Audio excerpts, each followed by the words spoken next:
Vamos orar ao Senhor. Pai querido, nós te adoramos nessa manhã, agradecemos porque o Senhor nos dá mais esse dia de vida para a tua glória. Nós queremos viver para testemunhar o teu poder sobre nós, poder do Evangelho, da graça, e obrigado por tua companhia nos dias bons, nos dias maus, nas águas tranquilas, quando o Senhor refrigera nossa alma, no vale da sombra da morte. Abençoa cada vida com teu poder, se o Senhor se agradar, meu Deus, e com teu propósito, tua vontade. Cura nessa manhã vidas, seja do que for de ordem física, emocional, espiritual, liberta, salva. Usa-nos, ó Pai, para testemunho da tua glória. Teu nome seja glorificado, exaltado. Abençoa o Valdeci, que precisa do teu socorro. Abençoa o irmão Rafael, que precisa da tua bênção sobre o seu corpo, a sua mente. Abençoa a Selminha, que precisa da tua cura. Abençoa o tratamento dela, Pai. E muitos outros que, Santo Deus, nós temos intercedido por eles. Que o Senhor visite, ó Pai Santo, cada vida com teu poder. Abençoa toda a família do pastor Felipe, de Paula nesse momento, dando tua graça a eles, a igreja lá em Campo Grande. E nós queremos celebrar o teu nome com gratidão. Então perdoa os nossos pecados e, Senhor, em nome de Jesus, aceita esse momento de adoração, de louvor ao teu nome. Ouve as nossas orações, Pai amado, responde segundo teu propósito e poder sobre nós também, e que o poder da ressurreição, meu Pai, se manifeste em cada vida. Teu nome seja glorificado. Te adoramos com gratidão em nome de Jesus. Amém? Amém não? Amém. Mas eu só ouvi amém daqui, não sei se o retorno só está vindo daqui. Amém daí também? Pronto, que Deus te abençoe. Obrigado você que está conosco e irmãos que possivelmente vierão de casa. Deus te dê muita graça em nome de Jesus. Bom dia, meus irmãos, a graça e a paz do nosso Deus, amém? Aqueles que puderem se colocar de pé, vamos adorar ao nosso Deus. A palavra do Senhor nos ensina, a dar graças ao nosso Deus em todo o tempo, assim como o pastor também acabou de orar, no tempo mau, no tempo bom. Adoremos, exaltemos o nome daquele que é todo poderoso sobre as nossas vidas, amém?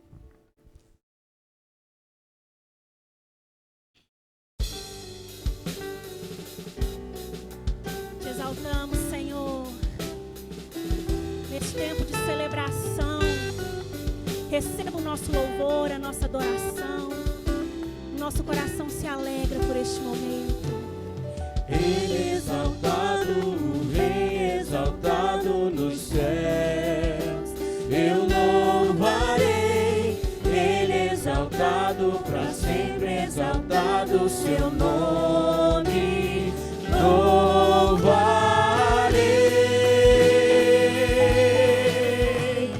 Ele é o Senhor, sua verdade vai sempre reinar.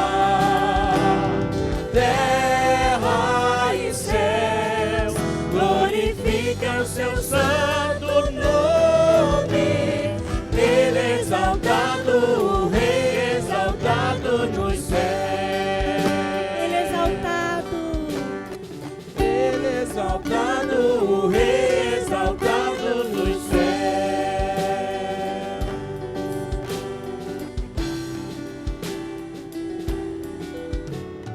Ele é exaltado, o Rei exaltado nos céus, eu louvarei.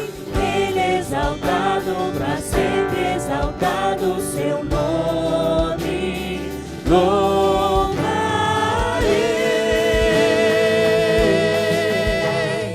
Ele é o Senhor, sua verdade vai sempre reinar. Terra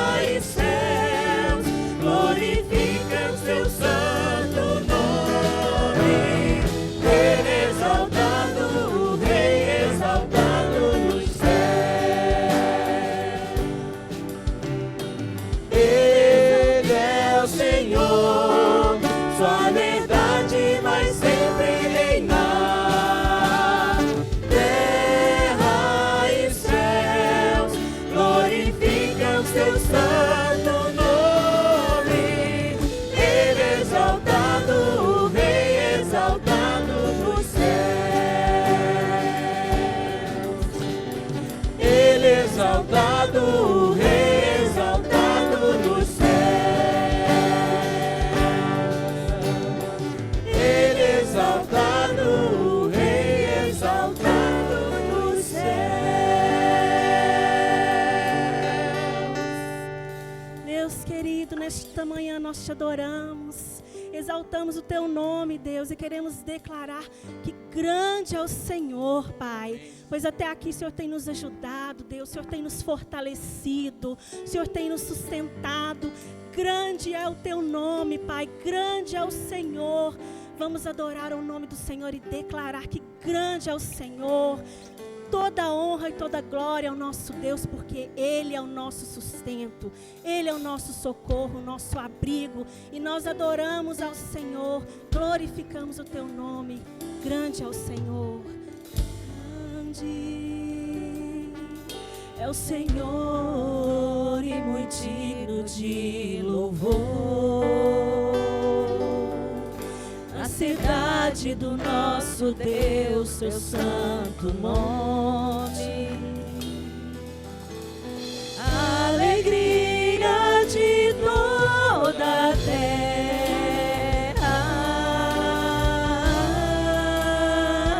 Grande, grande é o Senhor em que nós temos a vitória, que nos ajuda contra o inimigo. Por isso diante dele nos prostramos e adoramos. Queremos o teu nome engrandecer e agradecer-te, Senhor, e agradecer-te por tua obra em nossas vidas. Confiamos em teu infinito amor, pois só tu és o Deus eterno sobre toda a terra e céu. Queremos o teu nome, queremos o teu nome engrandecer. Receba, Senhor, toda adoração e agradecer-te por tua obra em nossas vidas. Confiamos em ti, Senhor, em teu infinito amor, pois só tu és o Deus eterno, pois só tu és o Deus eterno sobre toda a terra e céu. Só a igreja agora, queremos o teu nome engrandecer. Receba, Senhor, e agradecer-te por tua obra em nossas vidas. Confiamos em ti, Senhor.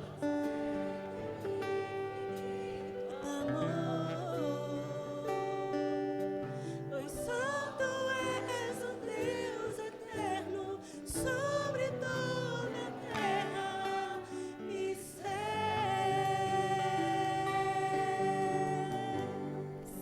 Aleluia, glória ao teu nome, Jesus. Amém.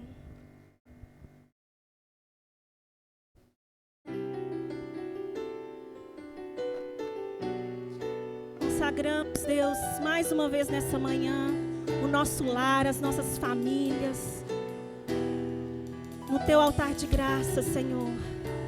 Que as nossas vidas possam estar firmadas na rocha, que é o Senhor Jesus.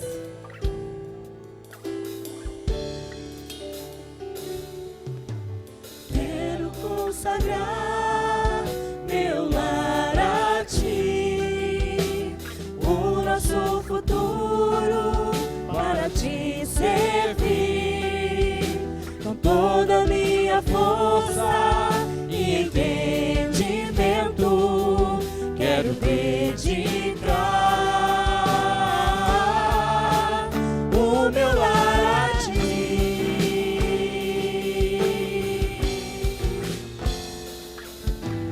Quero consagrar meu lar a ti. te servir com toda a minha força e entendimento. Quero dedicar o meu lar a ti. Declare: eu e minha casa serviremos ao Senhor. Eu e minha casa serviremos a Deus. Eu e minha casa serviremos a Deus. Eu e minha casa serviremos a Deus com alegria. Eu e minha casa serviremos a Deus. Eu e minha casa serviremos a Deus. Eu e minha casa serviremos a Deus com alegria. declare: será abençoada. Será abençoada minha descendência, frutificará a sua presença. Com um bom perfume, meus filhos irão perfumar todas as nações. Eu e minha casa. Eu e minha casa serviremos a Deus. Eu e minha casa serviremos a Deus. Eu e minha casa serviremos a Deus com alegria.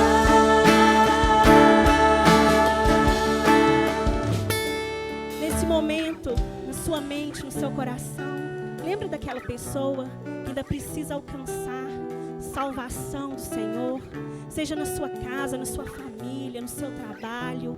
Neste momento, pense nela, leve o nome dela em oração ao nosso Deus, e declare de todo o seu coração: eu e minha casa serviremos a Deus. Aonde eu pisar a planta dos meus pés, eu irei iluminar, mostrar Jesus, que quando as pessoas olharem para nós, elas possam ver Jesus nas nossas vidas, que possamos ser discípulos aonde quer que estejamos. Declare de todo o seu coração neste momento: Deus, eu e minha casa, meu filho, meu marido, meu amigo, nós vamos servir ao nosso Deus juntos para a honra e glória do teu nome, amém? Vamos declarar nessa hora: eu e minha casa serviremos a Deus. Eu e minha casa serviremos a Deus.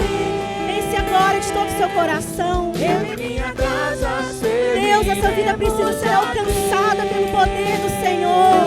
Eu e minha casa serviremos a Deus com alegria. Eu e minha casa, mais uma vez, declare: eu e minha casa serviremos a Deus.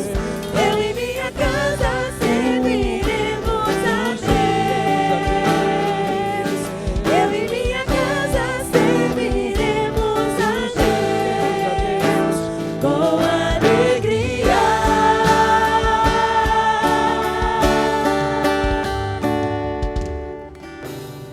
amém. Glória a Deus. Amém, queridos? Bom dia! Você já cumprimentou quem está perto de você? Cumprimente. Diga: que bom que você está aqui. Abraça a pessoa perto de você, do seu lado, na sua frente, atrás. Dá um abraço nessa pessoa. Diz: que bom que você está aqui de manhã. Que alegria.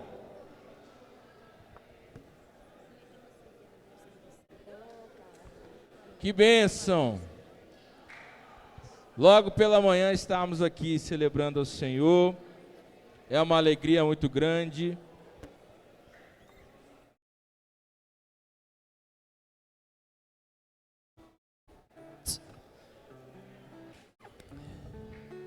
É isso, pessoal. Do Rafa para cá, Rafa, E você para cá. Vem cá, Denise, também. Vem cá. Mulheres, se lembrem que dia 21 nós teremos o Acampa Bela. Você ainda pode fazer sua inscrição. E será muito importante se você participar desse Acampa Bela, que é o primeiro depois da pandemia. Então, dia 20 e 21 de abril, no sítio. Oi, pronto. Dia 20 e 21, no sítio Paraty, bem pertinho aqui, o Acampa Bela. Os meninos aí esperem o Acampa lindos, porque uma hora dessa sai. E dia 13, próximo sábado, nosso primeiro encontro de casais também, de 2024. Em qual estação está o seu casamento?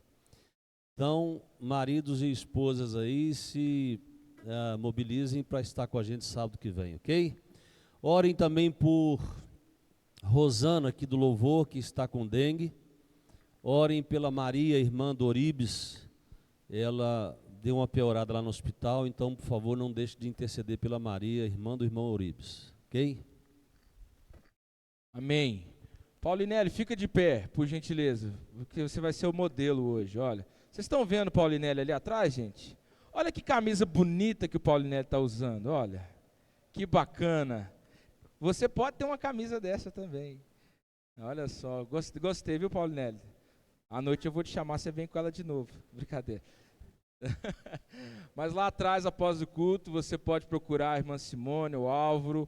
Eles estão lá com as camisas do aniversário da nossa igreja. Você pode adquirir a sua. Se você fez o pedido, é só resgatar a sua camisa. Vamos entregar ao Senhor os nossos dízimos e ofertas. Você que veio preparado para esse momento, fique à vontade para entregar ao Senhor o seu dízimo, a sua oferta. Queria convidar aqui para a gente fazer essa oração o irmão Vandeir. Vem cá, irmão Vandeir, em nome de Jesus, por gentileza, para que o irmão ore ao Senhor, agradecendo pelos dízimos e ofertas. Bom dia, igreja. Oremos. Senhor nosso Deus, nosso Pai, mais uma vez nós estamos agradecidos ao Senhor, ó Pai, por essa manhã maravilhosa que o Senhor nos concede, estarmos aqui reunidos para louvar e engrandecer o Teu santo nome, Senhor. Obrigado por tudo que vai acontecer aqui hoje, pela Tua palavra que será exposta para nós, que ela possa encontrar morada em nossos corações, ó Pai, para que ela possa frutificar e glorificar o Teu nome através de nossas vidas, Senhor. Também te agradecemos agora pelos dízimos e ofertas que serão entregues aqui nesta manhã, também através daqueles que vão fazer isso em casa, através do Pix, ó Pai. Nós te agradecemos também pelo pastor Felipe, que está aqui para nos agraciar com a Tua palavra, Senhor, nesta manhã. Que o Senhor esteja abençoando também a igreja dele lá em Campo Grande, Senhor, lá no Mato Grosso, que ela possa ser luz ali naquele estado, ó Pai, naquela cidade. Nós te agradecemos também todas as bênçãos que o Senhor tem derramado sobre nós, por esses dias tão maravilhosos que estamos passando aqui na Tua presença, Senhor. Nós te agradecemos por tudo em nome do Senhor Jesus Cristo. Amém, Senhor. Você que trouxe o seu dízimo, a sua oferta, fique à vontade a trazer aqui à frente. Nós vamos cantar mais uma vez. Enquanto cantamos, traga o seu dízimo, a sua oferta.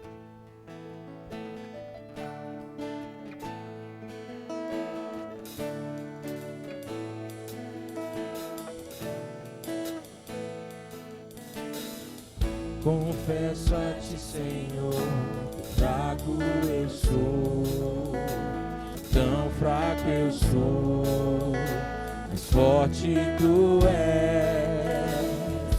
Eu venho a Ti, Senhor, sem nada pra dar, só quero pedir, vem ajuda-me, ó Deus.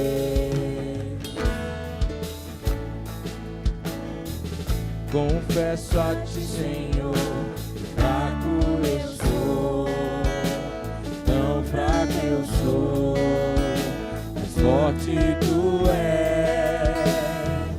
Eu venho a Ti, Senhor, sem nada pra dar, só quero pedir, vem ajuda-me, ó Deus.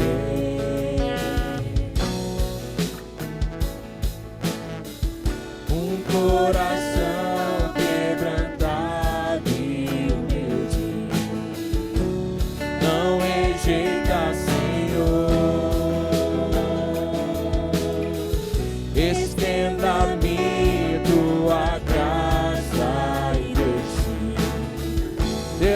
amor fluir, por misericórdia nós clamamos.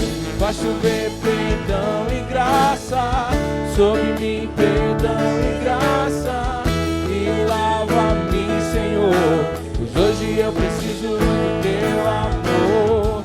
Faz chover perdão e graça sobre mim, perdão e graça, e lava-me, Senhor, pois hoje eu preciso do teu amor. Você pode se colocar em pé agora? Vamos cantar mais uma vez?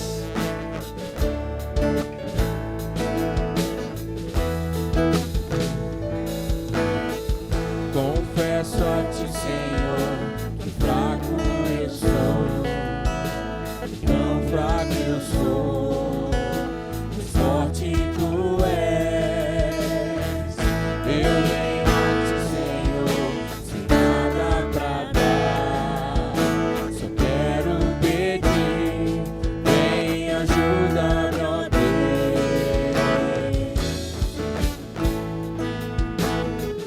Um coração quebrantado e humilde, não rejeita, Senhor.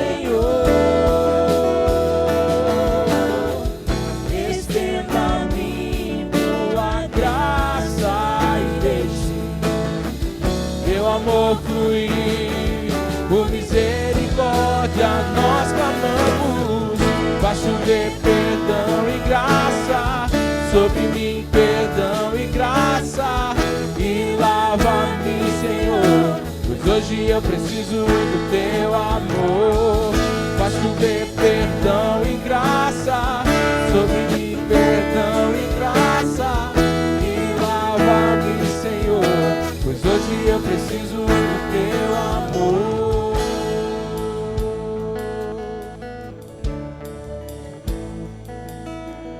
Amém, Jesus. Te agradecemos, Deus, pelas bênçãos sem medidas que tem derramado na vida do seu povo, meu Deus. Te agradecemos, Deus, pelo pão de cada dia, pelo sustento que vem do Senhor, Pai. Oh, Deus querido, nós queremos mais uma vez, Pai, agradecer ao Senhor, Pai. Muito obrigada, meu Deus. Nosso coração se alegra, Pai, nesta manhã, por essa oportunidade, Deus, que o Senhor tem nos dado, Pai, de celebrar ao Senhor por mais este ano da graça e paz, Deus. Nós glorificamos o Teu nome, Deus, pela vida dos nossos pastores, Pai. Nós glorificamos o Teu nome, Pai, por cada servo do Senhor que trabalha na Tua obra, Deus. Nós Te agradecemos, Deus, por cada família aqui representada nessa manhã, Deus. Que a Tua graça, Pai, que a Tua restauração esteja sobre cada vida, Pai, nessa manhã, Deus. Oh, Deus querido, aqueles que precisam, Pai, do socorro do Senhor em sua saúde, Deus. Mais uma vez clamamos ao Senhor, vai de encontro, meu Deus, sobre essas vidas. Derrama o bálsamo do Senhor Jesus sobre cada vida, Deus. Oh, Deus querido, nessa hora nós Te agradecemos também pelos dízimos, pelas ofertas, Deus, porque o Senhor que tem nos sustentado, Pai. Oh, Deus, muito obrigada, Senhor. Aqueles também que ainda não têm trabalho, Pai, que o Senhor possa estar abrindo as portas, Deus. Que o Senhor possa estar derramando as Suas bênçãos sem medida sobre cada vida, Pai. Que nós possamos ser gratos em todo o tempo, Pai, porque o Senhor é bom em todo o tempo, Deus. Traga à nossa memória a cada dia, Deus, aquilo que nos dá esperança, Pai. Oh, Deus querido, aviva, Deus, a nossa memória, o nosso coração, Pai, que nós possamos estar voltados, Deus, para o Senhor, Pai, para fazer a Tua vontade, Deus. Nós glorificamos e exaltamos o Teu nome, Pai. Receba, Senhor, de todo o nosso coração, o nosso louvor, a nossa adoração, os nossos dízimos e ofertas, Pai, em nome do Senhor Jesus. Amém.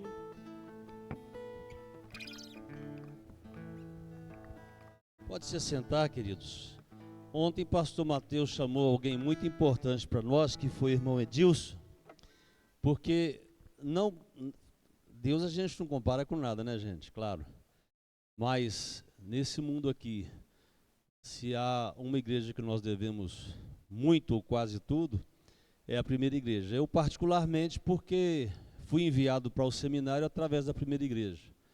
E a igreja é filha da primeira igreja, a quinta igreja. Então, Irmão Fabiano, vem orar ao Senhor, querido, e orar já pelo pastor Felipe e também Paula, sua esposa, e toda a família aqui, ministério e pela palavra. Vem cá, por favor. Bom dia, igreja. Bom rever os irmãos. Deus esteja abençoando a vida de cada um. Ó Pai Santo, louvado seja o teu nome, Senhor. Só o Senhor é santo, só o Senhor é digno de todo louvor, toda adoração, ó Pai, toda honra, ó Pai. E todas as glórias aqui neste momento, ó Pai, serão dirigidas única e exclusivamente a Ti, ó Pai.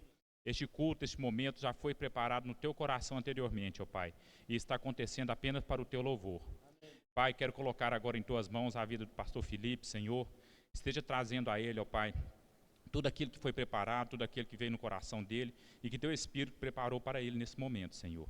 Esteja abençoando o aniversário da igreja, que a igreja possa ainda ficar aqui por muitos e muitos anos, aguardando ansiosamente a volta de Cristo, Senhor. O Senhor esteja abençoando o pastor Jorge, o pastor Mateus, ó Pai, toda a liderança dessa igreja, ó Pai, na condução desses trabalhos, Senhor.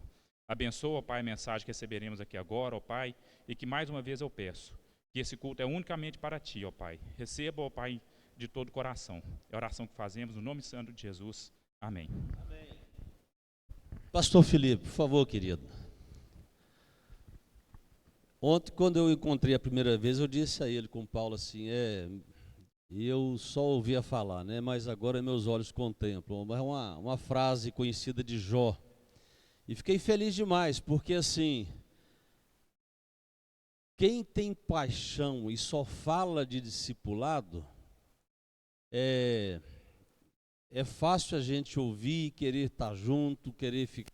As crianças estão descendo, tá?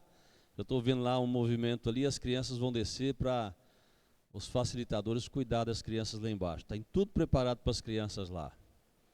Mas aí, o pastor Felipe falou alguma coisa ontem assim, que é a nossa experiência também, sabe, pastor Felipe? Tomara que a gente, sem invejar, também siga os passos.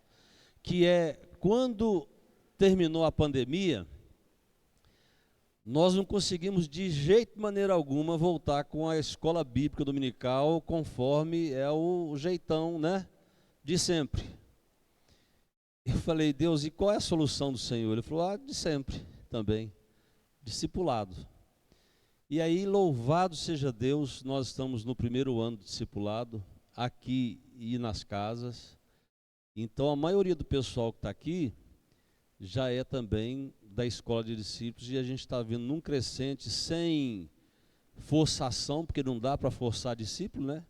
É aquele que compreende o chamado e envio de Jesus, então ela vai ter que transcorrer naturalmente para aquele que já entendeu o evangelho, o que aconteceu na cruz e naquela tumba, que ela está vazia. E ontem, mais uma vez também lembrando, o pastor Felipe disse que enquanto Deus deu sinais a Moisés, uns 3 sinais pelo menos, nós temos 2 que são assim, não dá para comparar com os que Moisés recebeu. Quais são os sinais? Primeiro é esse não. Ressurreição. A ressurreição de Cristo vem em primeiro lugar. Em segundo, nossa própria transformação. Então, o nosso testemunho e a ressurreição de Jesus aliados, é que a gente vai continuar entrando nas casas para passar esmalte na unha de uma mulher, não os homens, né, gente? Vocês estão entendendo, quem estava aqui ontem entendeu. Então Deus dá a porta para abrir, a chave para abrir qualquer porta, com a ressurreição e o testemunho. Obrigado, Felipe. Olha, para mim, o que você disse ontem num texto de Êxodo, falando de discipulado, foi maravilhoso. Glória a Deus por sua vida, viu? Eu quero também agradecer a Deus mais uma vez. Pai, nós queremos receber a Tua palavra e nosso sonho, Deus, é ser uma igreja do discipulado. A gente está começando, a gente está aprendendo com o Senhor. E o Senhor nos dá esse presente de receber o Felipe e a Paula aqui, para nos ensinar também, nos ajudar um pouco na caminhada experiente que ele já tem. Um moço tão novo, que o Senhor tem usado para a Tua glória. Obrigado, Senhor. Fala mais através dele, eu estou aqui ansioso para te ouvir mais uma vez. Nós recebemos a Tua palavra e que a gente possa aplicar isso imediatamente ao nosso estilo de vida, para a Tua glória, para a Tua honra, em nome de Jesus. Amém? Obrigado, querido. Amém.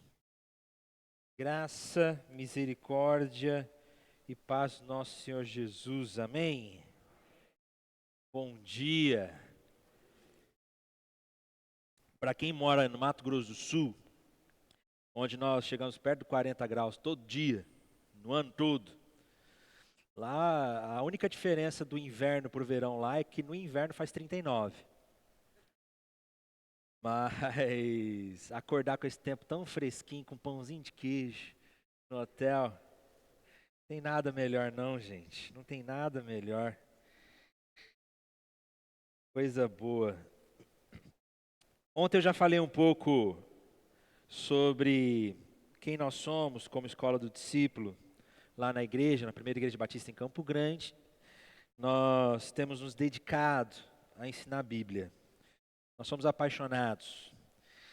Nós sonhamos e buscamos uma igreja que seja intelectualmente robusta e espiritualmente vibrante. É o que estava escrito na minha camiseta aqui ontem, né? Intelectualmente robusta e espiritualmente vibrante. Porque eu tenho visto nas minhas andanças aí pelo Brasil, dois tipos de igreja, principalmente falando.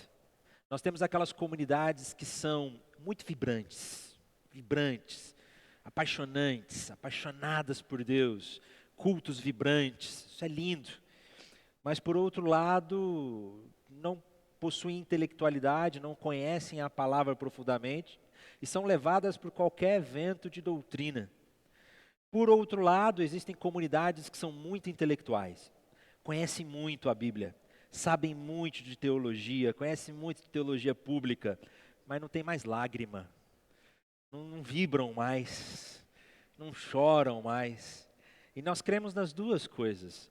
Nós sonhamos com uma igreja que seja intelectualmente robusta, que ame estudar a Bíblia e conhecer a Deus e a teologia, mas que também seja vibrante, apaixonada, com lágrimas. Então, essa tem sido a nossa visão. Nós cremos do fundo do nosso coração que não existe silêncio de Deus para um crente com a Bíblia aberta. O irmão chegou para mim uma vez e falou, como que eu consigo ouvir a Deus? Como que você ouve a voz de Deus? Eu falei, abre a Bíblia. Leia a Bíblia. Eu falei, não, mas como que eu ouço a voz de Deus audivelmente, voz mesmo? Eu falei, leia a Bíblia em voz alta. É a palavra de Deus, meu irmão. Então nós estamos nos dedicando a isso. No nosso canal, no YouTube, nas nossas plataformas, nós estamos estudando a Bíblia toda, fazendo uma exposição da Bíblia inteira, capítulo por capítulo, de uma forma simples, apaixonante e profunda. Nós já estamos com 40% da Bíblia exposta no nosso canal gratuitamente.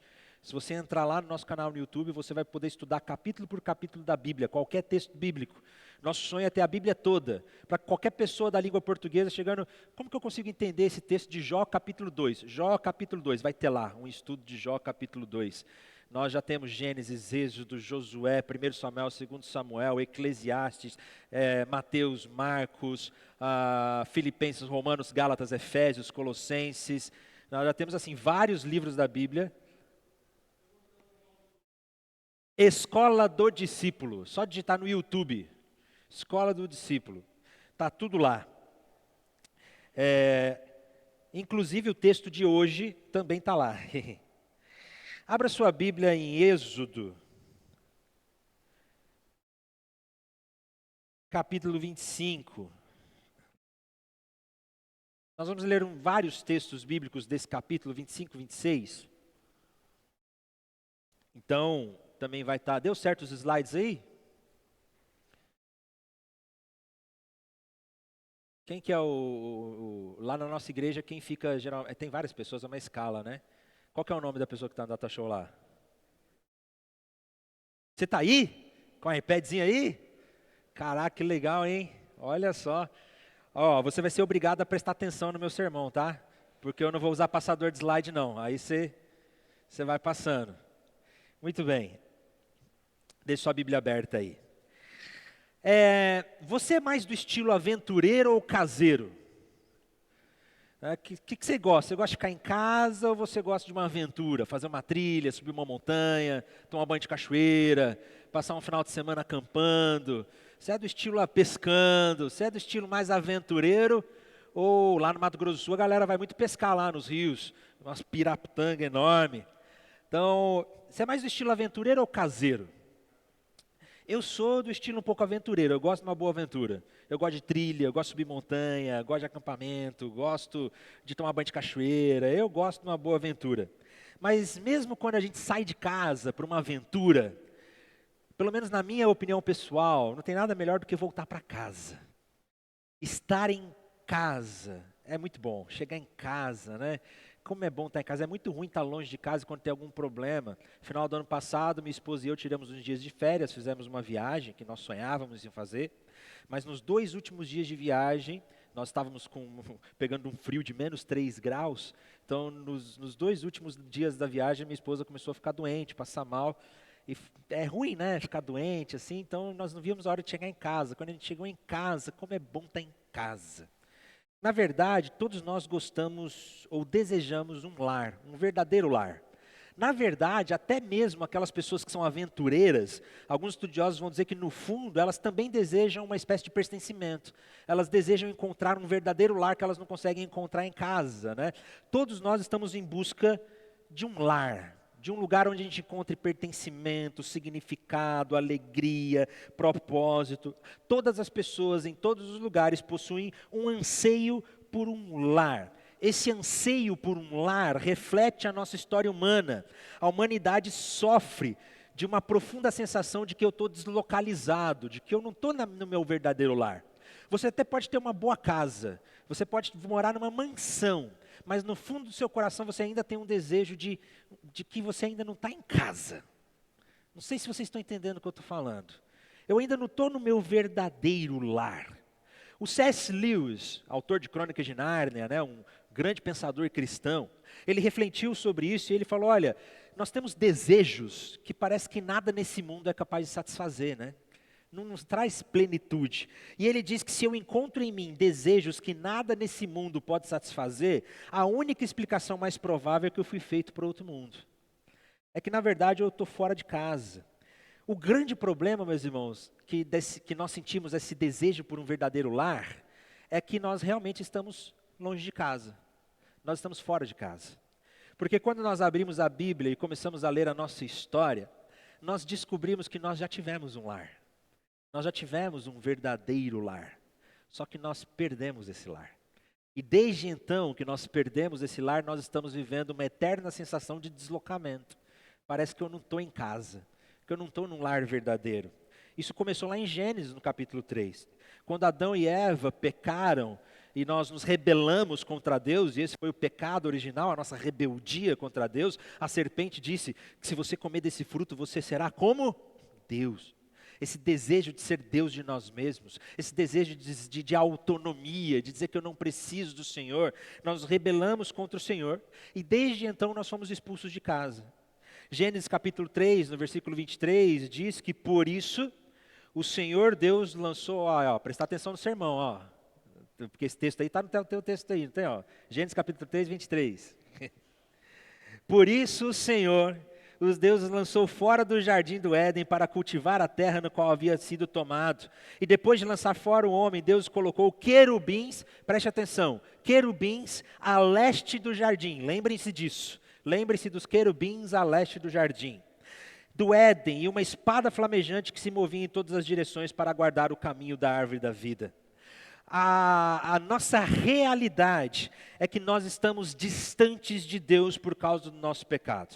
Nós estamos longe de casa, nós somos expulsos de casa por causa do nosso pecado. Nós não vivemos mais no nosso verdadeiro lar. Nós somos criados para viver num perfeito lar, onde nós tínhamos comunhão com Deus, onde nós fomos criados para amar a Deus e sermos amados por Ele. Mas por causa do nosso pecado, nós estamos longe de casa. E estamos cada vez mais nos distanciando de casa, nos distanciando de casa. E por isso que nós temos essa sensação de que eu preciso de um verdadeiro lar, de que eu preciso voltar para casa, de um deslocamento do lar. Só que na nossa história, Deus é tão maravilhoso que Ele intervém na história e Ele faz uma promessa. Deus promete voltar para casa. Na verdade, Ele está em casa, né? Deus promete trazer o seu povo de volta para casa. Ali mesmo, no jardim do Éden, quando eles pecam, Deus diz para Eva que do ventre dela, ou da semente dela, da descendência dela, viria aquele que pisaria a cabeça da serpente. Deus faz uma promessa de resolver o problema e trazer o povo de volta para casa. Então a Bíblia, e durante todo o Antigo Testamento, nós temos Deus intervindo no povo, para que eles voltem para casa, para que eles voltem para o seu lar. Isso começa por meio de Abraão. Quando Deus se revela para Abraão, em Gênesis no capítulo 12, ele faz uma promessa que por meio dele, de sua família, todas as famílias da terra seriam abençoadas. Na história de Abraão, Deus começa um projeto de trazer o povo de volta para casa. E aí nós conhecemos que Abraão teve seu filho Isaac, depois Jacó, depois os 12 filhos, José vai para o Egito. Nós vimos na nossa pregação de ontem, né? Ali no Egito, o que aconteceu? Eles saem do Egito milagrosamente e agora eles estão no deserto. E agora que eles estão no deserto, Deus intervém novamente na história e ele vai prometer um novo lar, trazer o povo de volta para casa. Na verdade, essa era a promessa, olha, saia do Egito, eu vou levar vocês para uma nova casa, para um novo lar. Só que mesmo quando o povo chegou na terra prometida, eles perceberam que aquele lar não era o perfeito lar. Se você já leu o Antigo Testamento, a gente percebe que a terra prometida não foi um lar tão perfeito assim. O povo continuou pecando, os problemas continuaram, as dificuldades continuaram. Então nós ainda não estamos em casa plenamente. Mas aqui em Êxodo, Deus nos dá um mapa para casa. Isso é interessante. Se nós estamos fora de casa e perdidos da nossa casa, Deus agora vai nos revelar um mapa de volta para casa. E esse mapa é um tabernáculo. Olha que interessante. Então, hoje de manhã nós vamos ter uma grande EBD aqui, né? Vamos ler alguns textos. Êxodo capítulo 25. Deus diz que deseja habitar com o seu povo. O texto está aí projetado também. E no versículo 8, Deus diz assim: e farão para mim um santuário, para que eu possa habitar no meio deles. Veja o desejo de Deus aqui. Se nós fomos expulsos de casa, e nós não temos mais a habitação de Deus em nosso meio, agora Deus faz uma promessa e diz: eu quero habitar no meio do meu povo outra vez. Eu desejo habitar com o meu povo. Então construa para mim um tabernáculo, um santuário, para que eu possa habitar no meio deles. Segundo o que eu mostrar a você como modelo do tabernáculo e como modelo de todos os seus móveis, e assim mesmo vocês o farão. Deus pede para que o povo ali no deserto construa um tabernáculo. Esse tabernáculo possui vários significados, mas é interessante que Deus deseja habitar no meio do povo outra vez, morar com eles outra vez. Mas essa habitação não é plena e perfeita porque nós ainda estamos em pecado, nós ainda somos pecadores e nós ainda estamos longe de casa. Então por isso nesta manhã eu quero mostrar como que na verdade o tabernáculo é um mapa. O tabernáculo é um mapa que nos mostra um caminho de volta para casa. E por isso que esse texto é tão interessante, eu queria mostrar isso para vocês. É interessantíssimo como que na Bíblia o tabernáculo tem várias referências ou alusões ao próprio Jardim do Éden. Não sei se você já prestou atenção nisso. Como que o tabernáculo meio que mostra o Jardim do Éden outra vez. Por exemplo, a lista de materiais para a construção do tabernáculo. A lista de materiais para o tabernáculo começa com ouro e termina com pedra ônix. Interessante que quando a gente compara Gênesis capítulo 2, diz que lá no jardim o ouro da terra era bom e também se encontrava lá o obdélio e a pedra de ônix. Interessante que a lista de materiais do tabernáculo são materiais que a gente vê no texto do Jardim do Éden, fazendo uma espécie de alusão ao Jardim do Éden. Em segundo lugar, é interessante ver que em Êxodo descreve que eles deveriam construir um candelabro, uma luminária, que tinham botões de flores de amêndoas. Então esse candelabro era como se fosse uma grande árvore que ilumina. Parece uma referência que lá no Jardim do Éden também tinha uma espécie de árvore da vida, né? Uma árvore que ilumina. E aqui nós temos no tabernáculo um candelabro que faz uma alusão a uma árvore que ilumina. Interessante que lá na criação do mundo, 7 vezes nós temos a expressão Deus disse.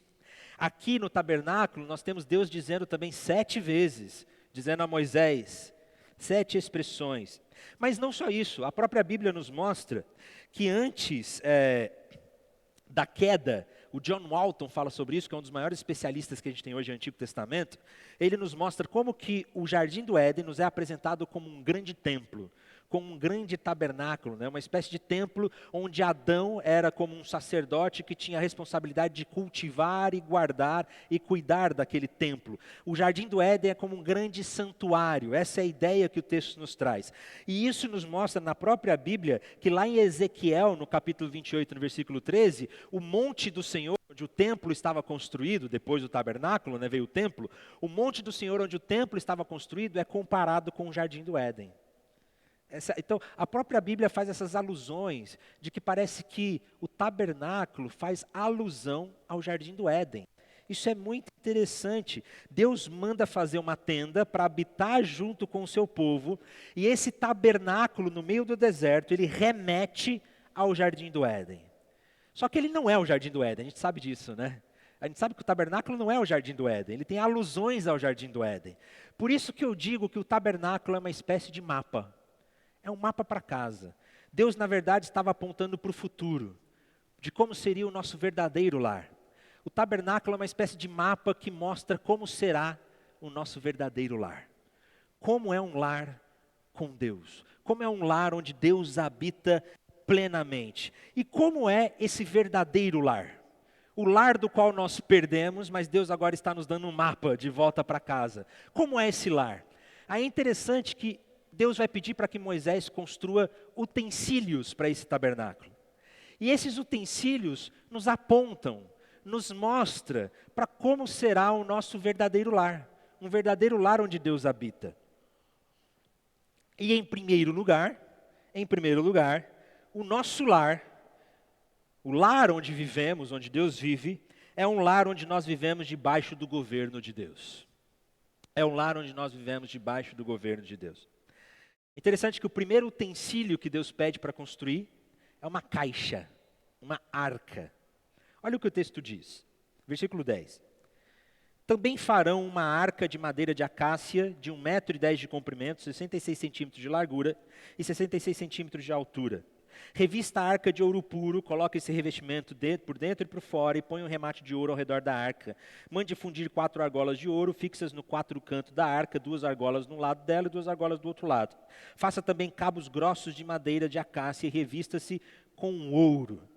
Deus manda construir uma arca revestida de ouro, uma caixa. Não é muito grande, se a gente prestar atenção nas medidas aqui, nós temos 1,10 m de comprimento, não é muito, né? 1,10 m de comprimento, 60 centímetros de altura, então também não é muito, é quase 1 metro também de centímetros. Não é uma caixa muito grande. E é interessante que os arqueólogos, alguns estudiosos do Antigo Testamento, nos mostram que as medidas dessa arca, elas são compatíveis com as medidas naquele tempo de um estrado. O que é um estrado, né? É interessante, um estrado. Eu coloquei umas imagens aí, que eu peguei no Logos, para vocês terem uma ideia do que é um estrado. Quando um rei naquele tempo sentava no seu trono para julgar as nações ou governar, ele apoiava os seus pés sobre um estrado. O estrado é uma caixa. É uma caixa que possui as mesmas medidas dessa arca. Olha que interessante. Um estrado. E a arca de Deus, ela tem as mesmas medidas de um estrado. Interessante que quando eu olho para essas imagens do que é um estrado, tem uma das imagens, não estou conseguindo enxergar aqui, essa imagem aqui desse canto. Interessante que nós temos os pés sobre as pessoas ali, né? Um estrado de pessoas. Sabe o que eu me lembro quando eu vejo essa imagem? Eu me lembro do Salmo 110, versículo 1, quando disse o Senhor ao meu Senhor, sente-se à minha direita até que eu ponha os seus inimigos por estrado dos meus pés. Olha só, Deus dizendo que vai colocar os inimigos como estrado dos meus pés. Faz sentido essa imagem, né? A alusão de como os inimigos agora são estrado dos pés de Deus. Mas por que isso é interessante? Não só aqui, mas em vários lugares na Bíblia, a arca do Senhor, ela é comparada ao estrado dos pés de Deus. Você já prestou atenção nisso no texto bíblico? Olha só, 1 Crônicas, capítulo 28, versículo 2. O rei Davi se pôs em pé e disse: meus irmãos e meu povo, escutem, eu tive a intenção de edificar um templo onde pudesse repousar a arca da aliança e para que fosse o estrado dos pés do nosso Deus. Olha só, aqui nós temos Davi dizendo que a arca da aliança é o quê? O estrado dos pés de Deus. Olha que interessante. Há um outro texto, Salmo 99, versículo 5. Exaltem o Senhor nosso Deus, prostrem-se diante dos estrados dos seus pés. O Senhor é santo. Nós temos a imagem aqui de alguém que está entrando no santuário e se prostrando diante da arca. Ele está se prostrando diante do estrado dos pés do Senhor. Então nós vemos que durante todo o Antigo Testamento, a Arca da Aliança é um símbolo para o estrado dos pés de Deus. O que isso significa? A ideia é muito clara. A ideia é que quando eu entrasse no tabernáculo, Deus está no seu altíssimo e sublime trono, está sentado no trono, e seus pés estão na terra, apoiado no seu estrado. Deu para entender a ideia? É como se esse tabernáculo fosse uma conexão direta entre os céus e a terra. É nesse lugar onde Deus faz essa conexão. Ele está governando nesse lugar. O pé dele está sobre esses estrados. Interessante ver essa imagem de que a Arca da Aliança representa esse estrado dos pés de Deus.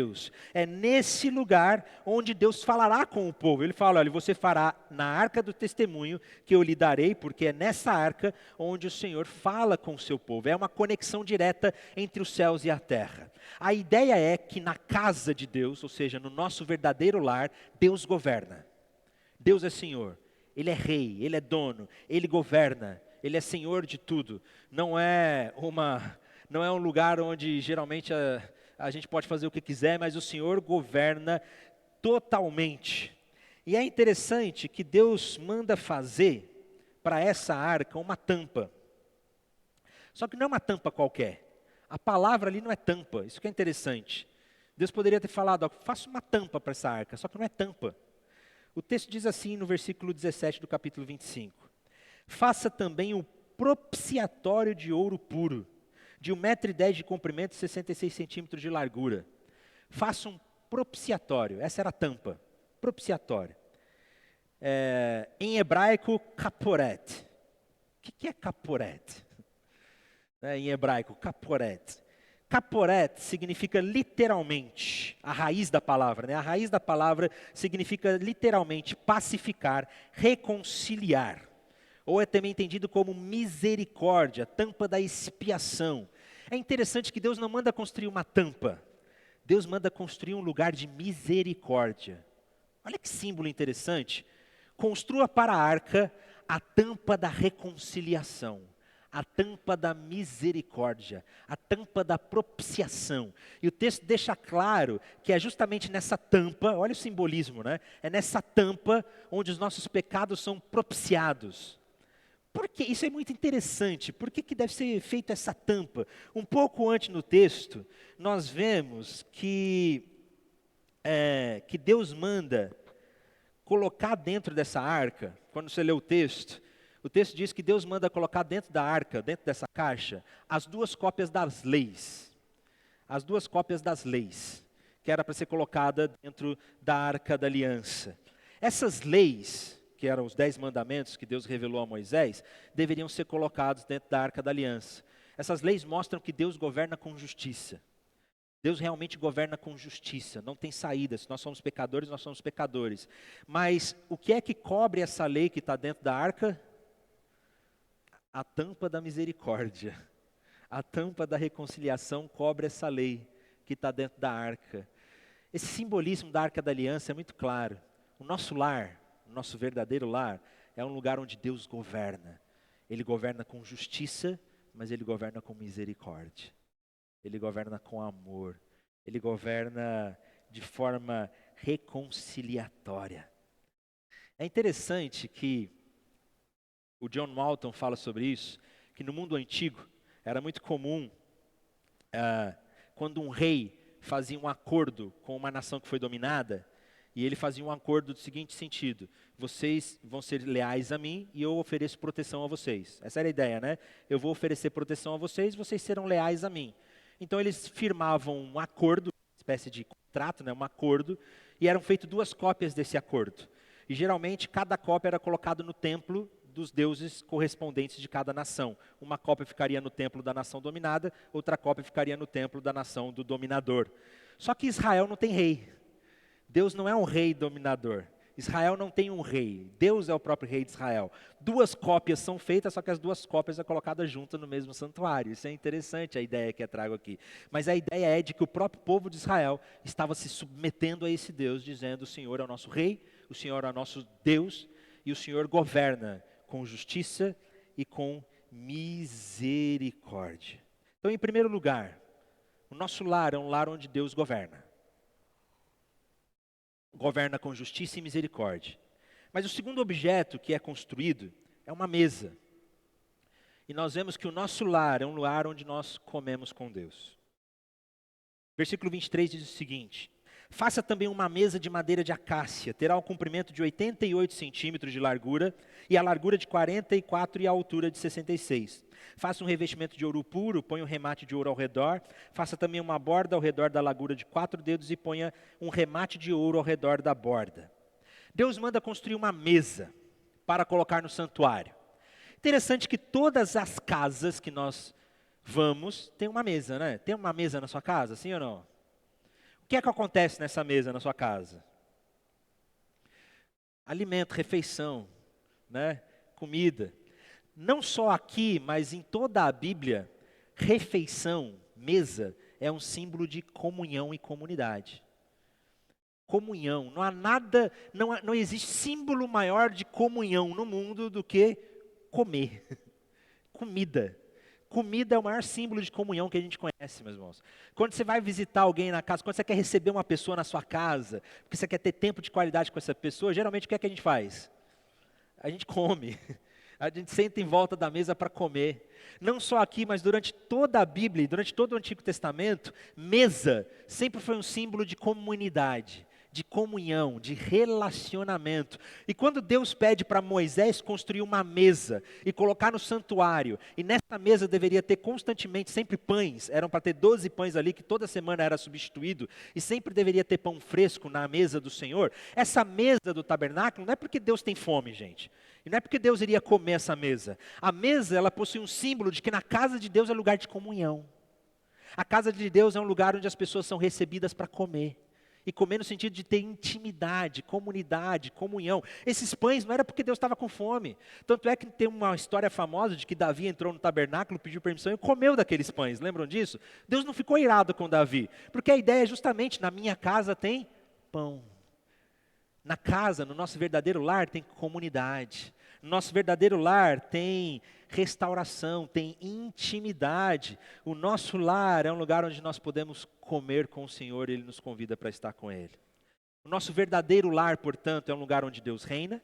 O nosso verdadeiro lar é um lugar onde nós temos comunhão com o Pai e comunhão uns com os outros. A mesa está a postos. Olha que imagem bonita. Essa imagem é bonita demais. Entrem em casa, a mesa está posta. A mesa está posta, tem pão, tem comunidade, tem comunhão. Mas não só isso. O nosso lar é um lugar onde nós andamos na luz de Deus. O terceiro objeto que foi construído foi um candelabro. Tem uma ilustração aí de um candelabro, um castiçal, que é uma luminária, literalmente uma luminária, onde eram colocadas ali 7... Não existia vela naquele tempo, né, gente? Parafina, geralmente era um azeite, né, que era colocado ali e queimava, tipo uma lamparina de querosene hoje em dia. Mas faça também um candelabro de ouro puro. De ouro batido deverá ser feito esse candelabro. O seu pedestal, a sua haste, os seus cálices, as suas maçanetas e suas flores formarão com ele uma só peça. Esse candelabro tem a imagem de uma árvore, ele tem botões de flores, né? Já falei que isso remete a uma certa árvore, que nós já conhecemos. Mas é interessante que a ideia do candelabro aqui é luz. Luz. E luz, em toda a Bíblia, é símbolo de vida, é símbolo de Deus, de presença de Deus. Jesus mesmo diz que Ele é a luz do mundo. O candelabro é o símbolo de que a casa de Deus, ou o nosso verdadeiro lar, é um lar onde não existe escuridão, mas luz. Porque quando nós estamos no escuro, a gente não sabe para onde ir. Quando a gente está no escuro, a gente fica perdido, né? Você já ficou num lugar totalmente escuro, sem luz?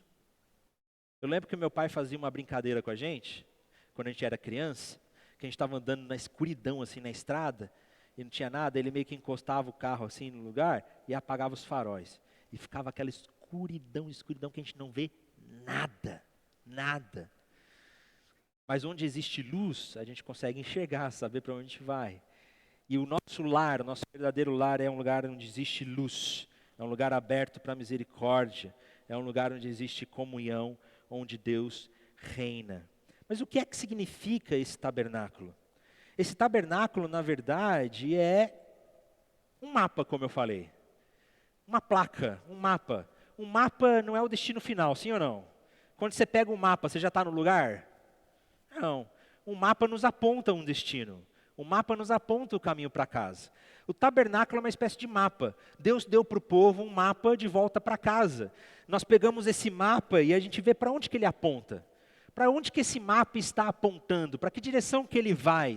Qual que é o significado disso tudo? E quando nós vamos para o Novo Testamento, nós vemos claramente que esse mapa aponta para o próprio Jesus Cristo.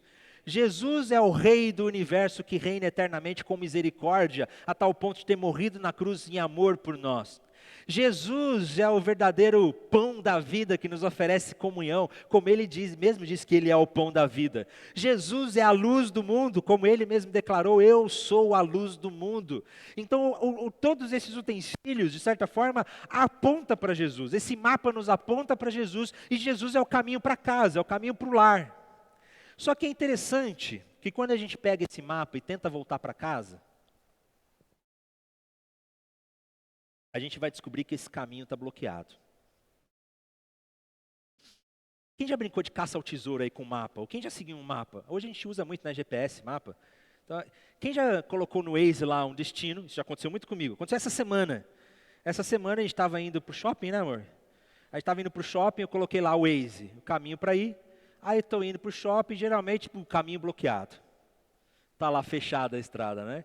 Poxa, aí a gente tem que recalcular. Mas é interessante que quando o povo de Deus pega esse mapa para casa e tenta seguir o caminho de volta para casa, eles vão descobrir que o caminho está bloqueado. O caminho tem um grande impedimento para chegar para casa. E o próprio texto nos mostra como esse caminho está bloqueado. Veja o capítulo 26, agora no versículo 31. Faça também um véu de pano azul, púrpura, carmesim e linho fino retorcido. Faça-o com querubins, obra de artista, pendure esse véu em 4 colunas de madeira de acácia, revestida de ouro puro, e seus colchetes serão de ouro, sobre 4 bases de prata. Pendure o véu debaixo dos colchetes e leve para a arca do testemunho, para dentro do véu. O véu fará separação entre o santo lugar e o santo dos santos. Qual que é a ideia aqui? O tabernáculo, tem até uma ilustraçãozinha para vocês verem. O tabernáculo tinha algumas fases, né? Tinha alguns ambientes. Quando você entrava no tabernáculo, tinha o pátio. O pátio do tabernáculo tinha ali a mesa de sacrifícios, vou falar mais sobre ela daqui a pouco, o pátio do tabernáculo. E aí você entrava dentro do tabernáculo. Dentro do tabernáculo você entrava no primeiro espaço, que era o lugar santo. E aí depois tinha um outro lugar, que era onde a arca estava. Lembra o que a arca representa? A arca representa conexão com Deus, presença de Deus, o lugar onde Deus se manifesta, o lugar onde Deus exerce misericórdia, é o lugar da arca. Só que quando você fosse ir para o Santo dos Santos, onde a arca está, o caminho está bloqueado. O caminho está bloqueado por um grande véu que bloqueia o caminho. Quando o povo entrava no tabernáculo, eles viam esse caminho bloqueado. Só que não é um bloqueio qualquer. Olha que interessante. Faça um véu de pano azul, carmesim, linho fino. Faça-o com querubins. Façam com querubins. Quando Adão e Eva foram expulsos do jardim, o que é que Deus colocou protegendo a entrada do jardim?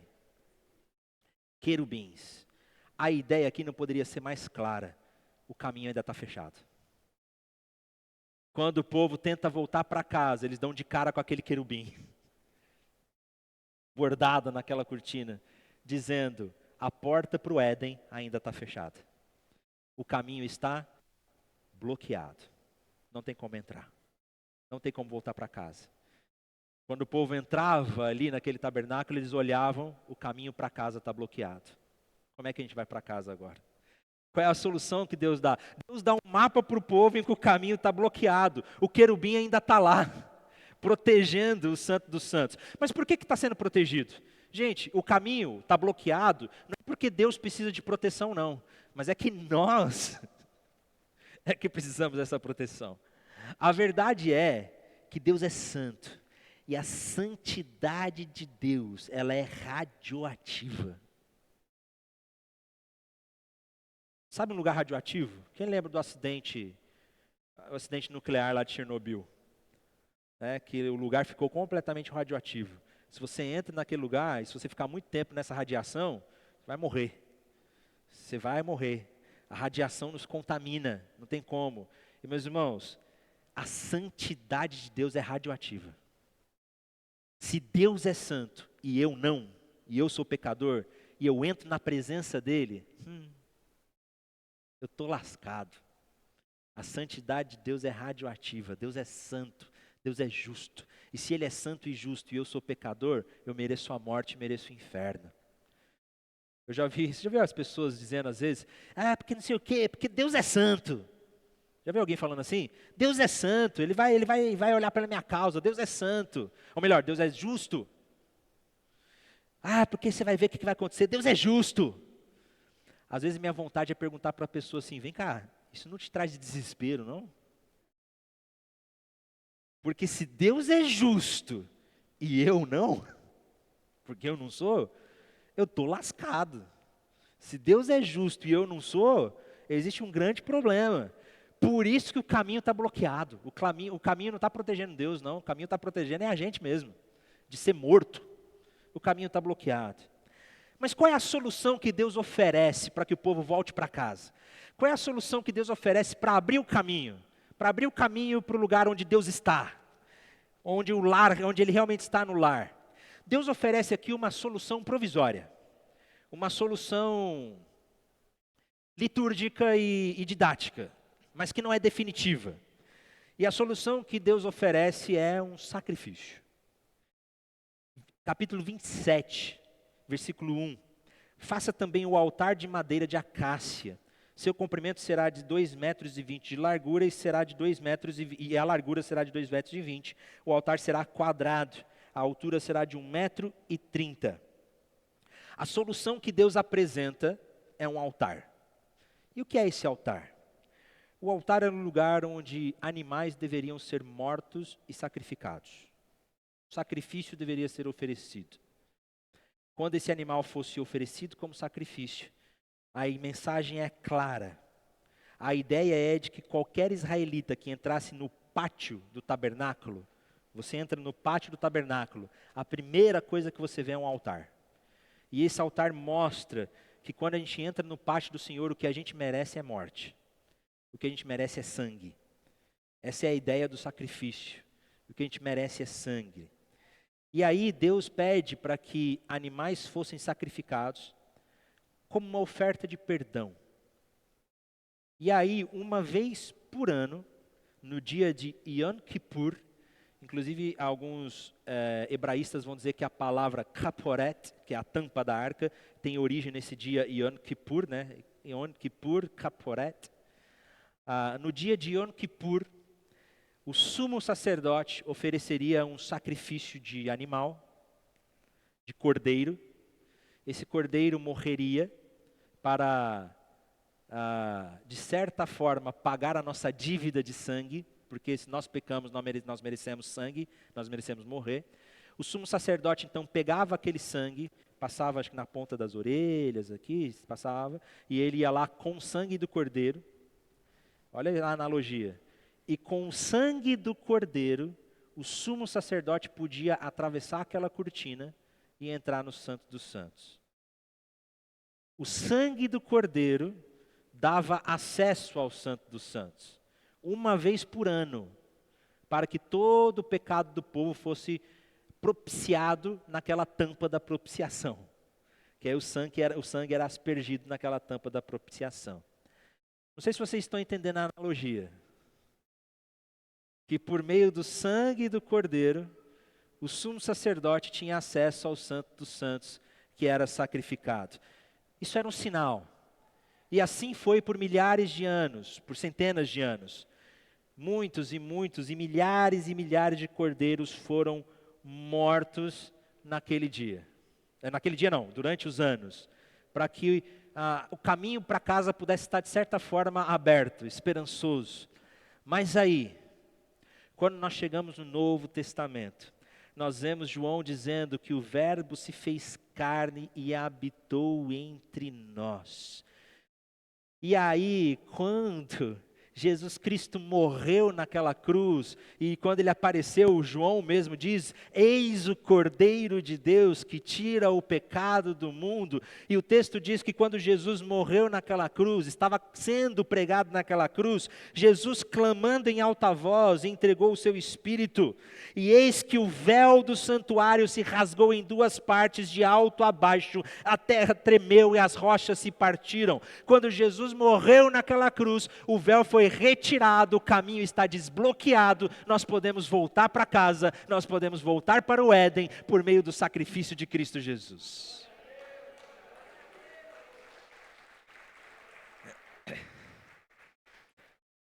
A porta está aberta de novo para casa. Deus nos deu um mapa e Ele diz, volta para casa. Jesus nos traz de volta ao Éden. A vida plena que nós nunca deveríamos ter perdido quando nós perdemos o contato com o nosso Criador. E existe esse convite para voltar para casa. Existe esse convite para voltar para casa. Interessante que quando o tabernáculo é construído, a porta do tabernáculo deveria sempre estar voltada para o leste. Lembra do texto que a gente leu?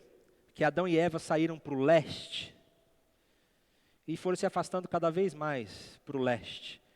E onde é o leste aqui? Eu estou meio perdido. Vamos lá.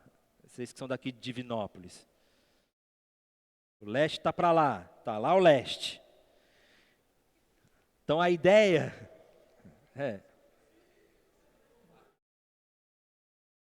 Vamos ter uma bússola, gente? Assim, ó. Vamos fazer de conta que é para lá mesmo. Mas é para lá. Ele aqui está falando com muita confiança. Então o leste está para lá. Quando Adão e Eva, vamos lá, gente. Quando Adão e Eva foram expulsos do jardim, a ideia que o texto traz é que o povo foi se afastando para o leste. Foi se afastando para o leste. O tabernáculo deveria ter sempre a sua porta voltada para o leste. Vocês entenderam? Volta para casa. Volta para casa. O caminho está aberto. O querubim não está mais lá. O querubim não está mais lá. Por causa do sacrifício do sangue de Jesus Cristo. E quando a gente volta para casa, geralmente a gente tem algumas expectativas, né? Eu lembro quando eu estudava na faculdade, eu sou de Alto Caparaó, como eu falei, eu estudei em Manhuaçu. Todos os dias eu ia de ônibus para a faculdade e voltava e chegava de madrugada em casa. Chegava já meia-noite e meia, quase 1h da manhã. E eu tinha algumas expectativas quando eu voltava para casa. Né? Em primeiro lugar, será que a luz vai estar acesa? Sabe por quê? Porque a minha casa lá em Alto Caparaó, a casa dos meus pais lá em Alto Caparaó, ela é uma casa que a gente entrava pelos fundos dela, né? A gente entra pelos fundos. Só que os fundos de noite é bem escuro mesmo. Então se não tem uma luzinha acesa lá na varanda no fundo, era meio complicado. E adolescente, né, eu ficava meio, chegando 1h da manhã em casa, era meio temeroso assim. A minha pergunta é, será que quando eu voltar para casa a luz vai estar acesa? Será que vai ter alguém me esperando? Será que minha mãe vai estar acordada, me esperando? Tinha vezes que minha mãe estava acordada, me esperando. E a principal pergunta, será que vai ter comida? Será que minha mãe deixou algum lanchinho pronto para eu comer, alguma jantinha? Será que a luz vai estar acesa? Será que tem alguém me esperando? Será que tem comida? Meus irmãos, Deus nos convida a voltar para casa. E na nossa verdadeira casa, a luz está acesa. Ordene aos filhos de Israel que tragam a você azeite puro de oliveira batido para o candelabro, para que haja lâmpada acesa continuamente. A luz está acesa. Deus nos convida a voltar para casa e a mesa está posta. Tem comida, tem comunhão, tem intimidade. E o principal, o dono da casa está acordado te esperando. E o caminho de volta para casa está aberto. O caminho de volta para casa está aberto. E aí nós podemos entrar com ousadia, como disse o autor de Hebreus. Lembra daquela música? Eu não sou bom cantor, tá, gente? Então meu medo de cantar aqui é que vocês saiam correndo. Mas aquela música, ó, leva-me à sala do trono, pelo santo, pelo vino.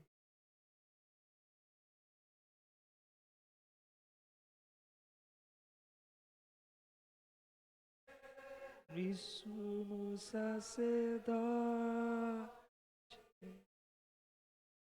oh, leva-me à sala do trono, pra te adorar, Senhor.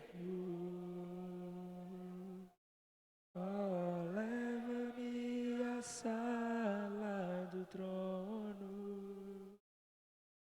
pra te adorar, Senhor. Amém. Antes dessa estrofe, a letra diz: não apenas no átrio, nem no santo lugar. Eu quero te entronizar entre os querubins. Os querubins é a tampa, né? É o caporete. E aí o Hebreus diz: portanto, meus irmãos, tendo ousadia de entrar no santuário pelo sangue de Jesus, pelo novo e vivo caminho que Ele nos abriu por meio do véu, isto é, a sua carne, e tendo um grande sacerdote sobre a casa de Deus, aproximemo-nos com um coração sincero, em plena certeza de fé, tendo o coração purificado de má consciência e corpo lavado com água pura. Jesus nos abriu o caminho de volta para casa. Volte para casa. Eu sei que esse é um sermão que pode ser muito bem evangelístico, né? Quando eu preguei esse sermão lá na nossa igreja, pela graça de Deus, dezenas de pessoas vieram à frente entregando a vida a Jesus. É um sermão bem evangelístico, mas eu senti do Espírito Santo de pregar para essa igreja. Porque a gente precisa saber que o caminho está aberto. E se o caminho está aberto, por que a gente está em silêncio, gente? Por que a gente está em silêncio, não estamos falando para as pessoas? Por que a gente não está igual doido na rua dizendo, gente, volta para casa. Volta para casa, o caminho está aberto. Não tem nada impedindo esse retorno. Nós precisamos proclamar isso a todas as pessoas e clamar e dizer, volta para casa. Amém? Vamos ficar em pé, vamos orar. Obrigado, Pai, por essa manhã tão maravilhosa. Obrigado pela Tua palavra e ainda mais, obrigado porque naquela cruz, o véu do templo se rasgou de cima a baixo. O caminho não está bloqueado. Nós podemos voltar para casa. O nosso verdadeiro lar, que é o Senhor, onde nós podemos viver eternamente. Obrigado, Pai, te louvamos. Nos dê um excelente domingo. Traga-nos de volta hoje à noite, para que possamos encerrar essas festividades com muita alegria. Em nome de Jesus é que nós oramos. Amém e amém.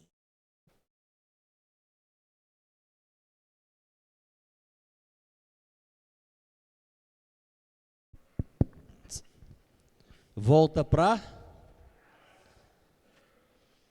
Felipe, nossos aniversários de igreja são muito marcados. E assim, o pessoal costuma se lembrar, aqueles que guardam a palavra na alma mesmo, isso é, como Jeremias diz, escrito no coração com ponteiras de ferro, né? Amém. E aí, gente do céu, louvado seja Deus pelo que você ministrou a nós. Amém. Louvado seja o Senhor. O título ou o tema para nosso aniversário da igreja esse ano foi escolhido com muita oração. Discipulado começa em casa. Discipulado começa em casa. 3 casas. essa casa que somos nós, habitação do Senhor, a casa onde você reside, seu endereço lá, e a casa aqui, que não é esse prédio, é a casa reunida. Amém? Então pensa nisso com profundidade, porque aniversários de igreja, irmãos, não é assim para a gente ter um pregador bacana, importante, que traz uma mensagem e a gente esquece, não. Isso tem que mudar a nossa vida. Isso tem que transformar a nossa vida. Ouvi isso de Filipe aqui hoje, meu Deus do céu.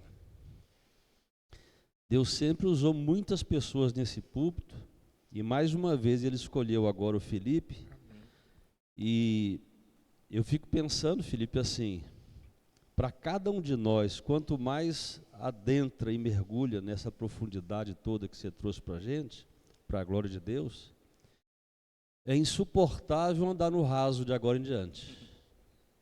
Insuportável. Então vem para casa, volta para casa. O apelo é a própria palavra.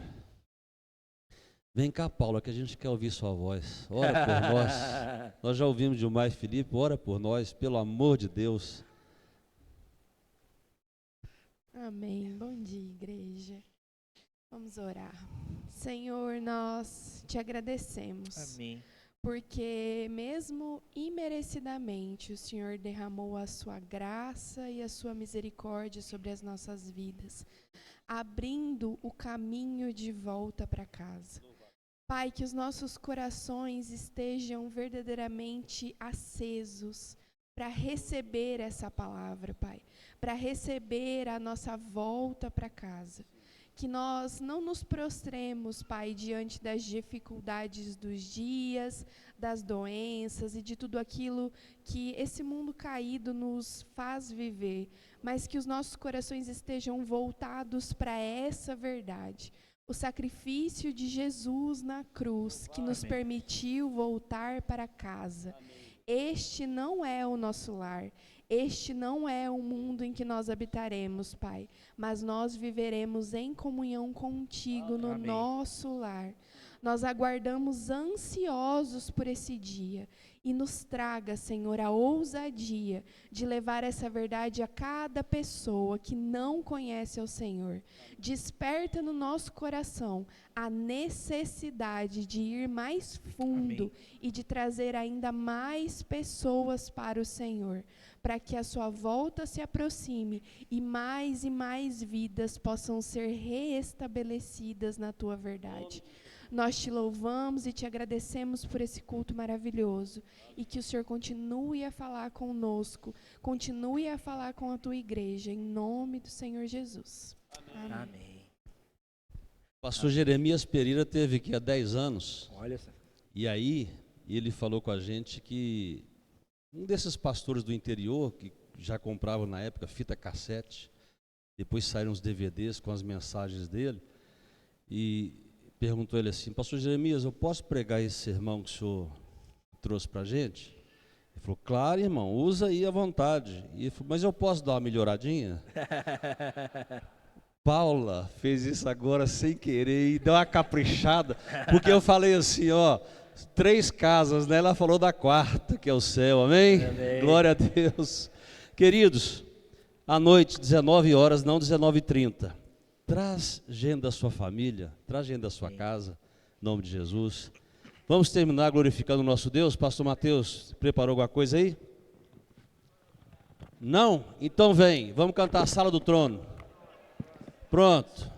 Se não preparou, o Felipe cantou a pedra. Paulinho é bom, Paulinho é bom. É. Preparamos não, mas a gente canta. Amém? Não canta, gente? Cadê o Ministério de Louvor? Se tiver dificuldade,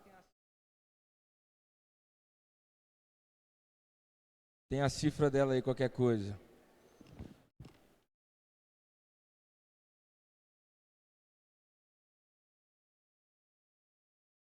O Vinícius ligar pra gente aí.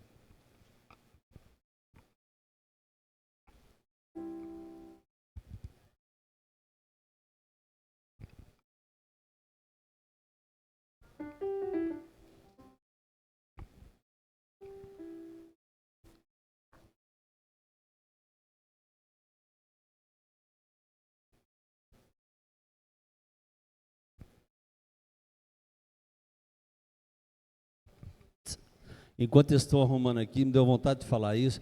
Não vem nem escola vida de discípulo, não, bobo, não vem não.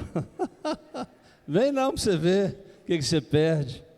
Meu Deus, nós estamos precisando de uma fé preparada para o que vem pela frente, pessoal. Uma fé preparada é fé que está toda assim, fortalecida pela Escritura, pelo conhecimento da palavra de Deus, amém? Como é que começa essa música mesmo? Quem lembra aí?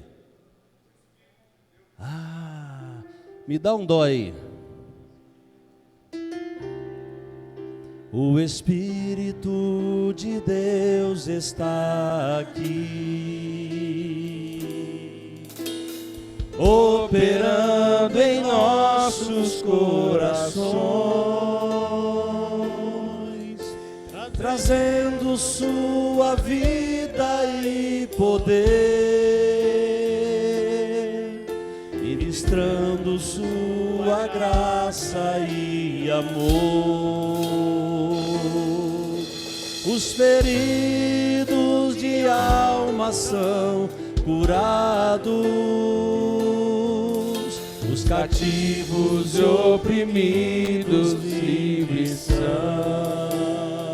Cura, Senhor, em nome de Jesus. Os enfermos e doentes são sarados, pois o Espírito de Deus está aqui. Pai, eu quero contemplar tua glória e majestade. Pai, eu quero te adorar em espírito, em verdade, não apenas no átrio ou no santo lugar. Eu quero te entronizar entre os querubins. Oh, leva-me à sala do trono, pelo novo e vivo caminho, pelo sangue de Jesus, eterno sumo sacerdote.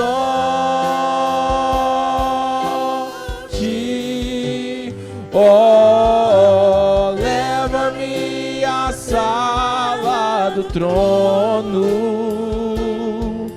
pra te adorar, Senhor. Oh, leva-me à sala do trono pra te adorar, Senhor. Pra te adorar, Senhor. Pra te adorar, Senhor. Glória a Deus.